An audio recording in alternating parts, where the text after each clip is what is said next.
দেখুন গাইস, আমি আমার মুরগির বাচ্চাকে ব্রুডিং করার জন্য এরকম একটা কার্টন দিয়ে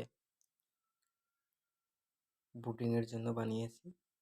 আমি কার্টনের ভিতরে করলে অনেক সুবিধা আছে ব্রুডিং করার জন্য মুরগির বাচ্চা। আমি দেখাচ্ছি আপনাদের, এদিকে একটা রেগুলেটর লাগাইছি, এটা কারেন্টের মাধ্যমে সংযোগ দিছি, মানে আমি যে লাইটের পাওয়ার আছে ওইটা গতি নিয়ন্ত্রণ করার জন্য। তারপর আমার আরও আছে, এটার ভিতর দেখাই আপনাদেরকে। কার্টনের ভিতরে শীতের সময় বিশেষ করে বাচ্চাদের কার্টনের ভিতরে বাচ্চাকে ব্রুডিং করলে অনেক ভালো হয়।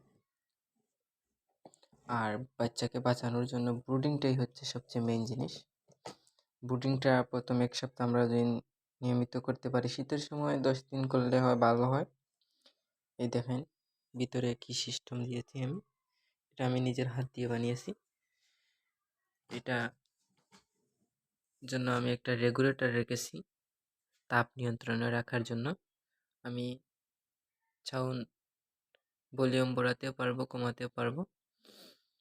আর আশা করি আমার বাচ্চা 2-1 দিনের ভিতরে আমি এটার ভিতরে তুলবো, আপনাদেরকে তখন দেখাবো ভিডিও। আজকের জন্য এ পর্যন্তই। আল্লাহ হাফিজ। আমার এই ইউটিউব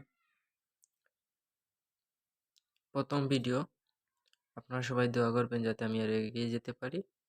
আমাকে প্লিজ সাবস্ক্রাইব করবেন, ভিডিওতে একটা লাইক দিবেন, আমি আপনাদেরকে আর যেমন ভালো ভালো আরও জিনিস দেখাতে পারি।